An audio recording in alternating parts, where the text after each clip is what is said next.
Saudara, bom rakitan meledak di sebuah madrasah aliyah negeri di Padang, Sumatera Barat.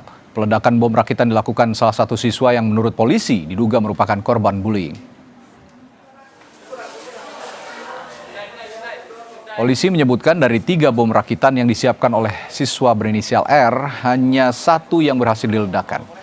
Karena tergolong bom rakitan berdaya ledak kecil, ledakan bom membuat para siswa sempat terkejut sehingga berhamburan keluar keras. Tidak ada korban dalam insiden ini, sementara R, anak berkonflik dengan hukum, telah diperiksa di Mapolresta Padang. Nah ini yang ya sebagai korban bullying dari temannya mendekati ingin melampiaskan emosi pada temannya itu dengan cara seperti itu. Jadi di depan kelas ada meja, dimasukkan bom rakitan ini, terus diledakkan dengan korek api dengan sumbu. Ya, ternyata tidak meledak, cuman keluar asap ya. Jadi meledak kecil lah, ya. Tidak ada korbannya? Tidak ada. Pihak sekolah mengungkapkan siswa yang meledakkan bom rakitan dikenal sebagai pribadi yang pendiam. Selama ini, siswa R tidak pernah melakukan pelanggaran disiplin maupun terlibat dalam kasus kenakalan lainnya di lingkungan sekolah. Sekolah pun menyebut selama ini R juga tidak pernah menyampaikan kepada guru maupun pihak sekolah jika dirinya mengalami bullying atau perundungan. Namun, sekolah telah memberikan perhatian khusus berkaitan dengan tingkat kehadiran R yang rendah di sekolah. Kalau untuk pelakunya kemarin dari anak itu yang tapi dari kita untuk data anak melapor bahwa mereka dibully gitu kan ke gurunya misalnya atau ke wali kelasnya, itu belum ada anak ini melapor gitu. Artinya siswa yang diduga melakukan tindakan bullying belum kita ketahui terhadap pelaku pengeboman ini. Ya kemarin itu kan dari anak itu sendiri ya, tapi kita dalam memprosesnya memang tidak ada laporan gitu kan sebelumnya gitu. Hasil pemeriksaan polisi, R mengaku belajar merakit bom dari internet, sementara bahan kimia untuk merakit bom didapatkan melalui aplikasi belanja online.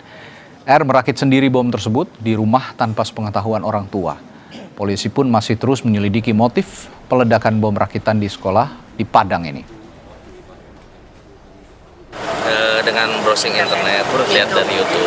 Berarti bahannya dikumpulkan sendiri? Ya, dikumpulkan sendiri, dibuat sendiri.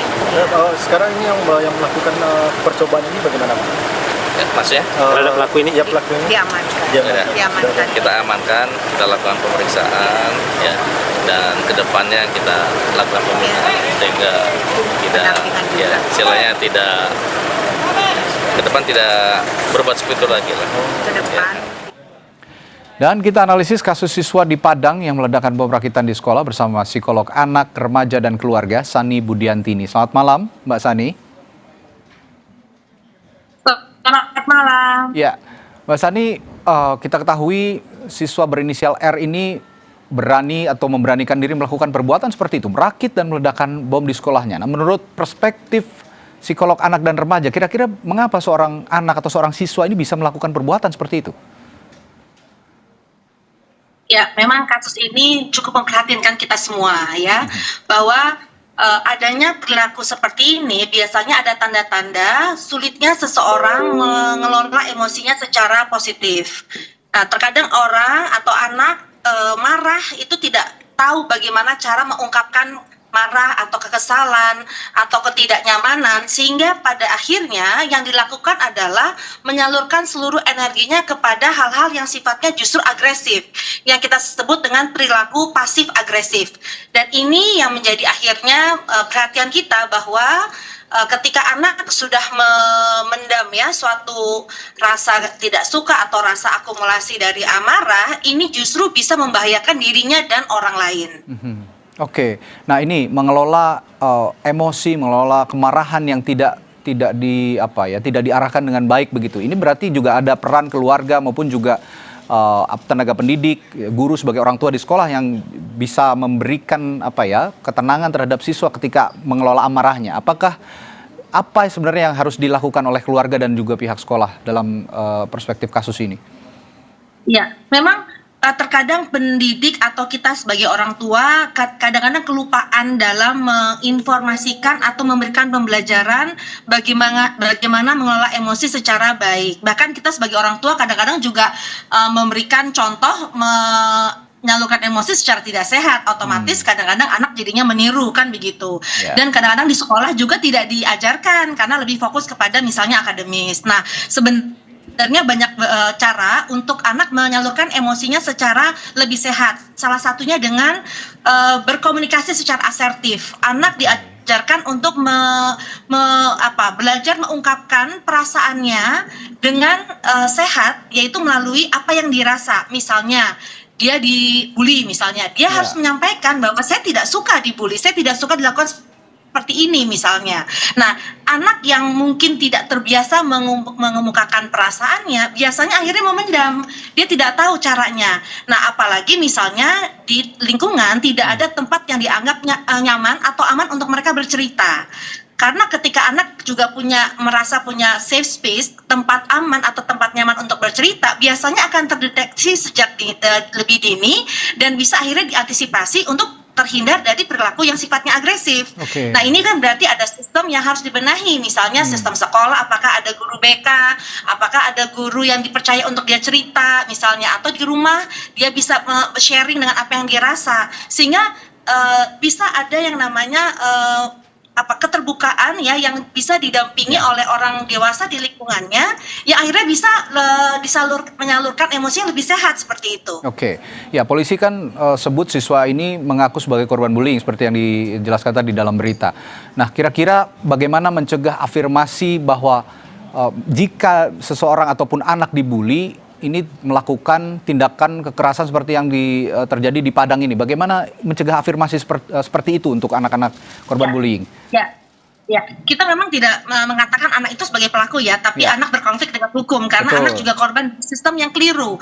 Nah, kenapa ada bullying di sekolah? Berarti kan ada sistem yang salah di sekolah. Mungkin kurang pengawasan, kurang ada sosialisasi untuk stop bullying, atau misalnya kurang adanya edukasi ya, yang bagaimana eksistensi anak itu disalurkan dengan baik tanpa bullying misalnya. Nah, sistem-sistem ini yang menurut saya belum dibenahi secara menyeluruh, ini penting harus mendapat perhatian oleh guru dan sistem pendidik di sekolah, ya kan ya.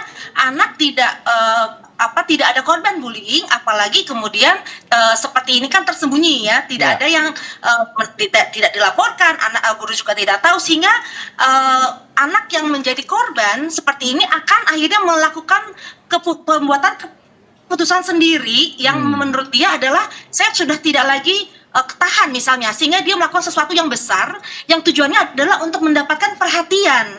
Nah, karena apa? Karena dia tidak merasa ada mengetahui atau ada yang di posisi membela dia. Nah, karena ketika kita tahu bahwa bom ini meledak, ini kan menjadi message tersendiri atau pesan oleh dari anak kepada semua di lingkungannya bahwa ini terjadi sesuatu yang tidak benar loh gitu, tapi tanpa dia tahu cara bagaimana mengkomunikasikannya.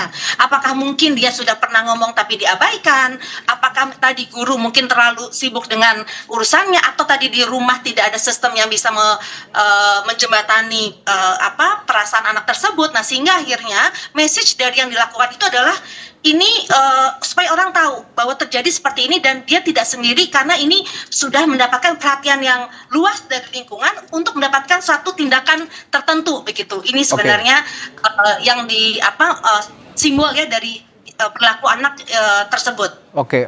Tapi kalau memang sistem deteksi dini untuk perilaku-perilaku seperti ini itu dari keluarga, apakah Anda sepakat, dan apa pesan Anda untuk peran keluarga dalam konteks kasus ini?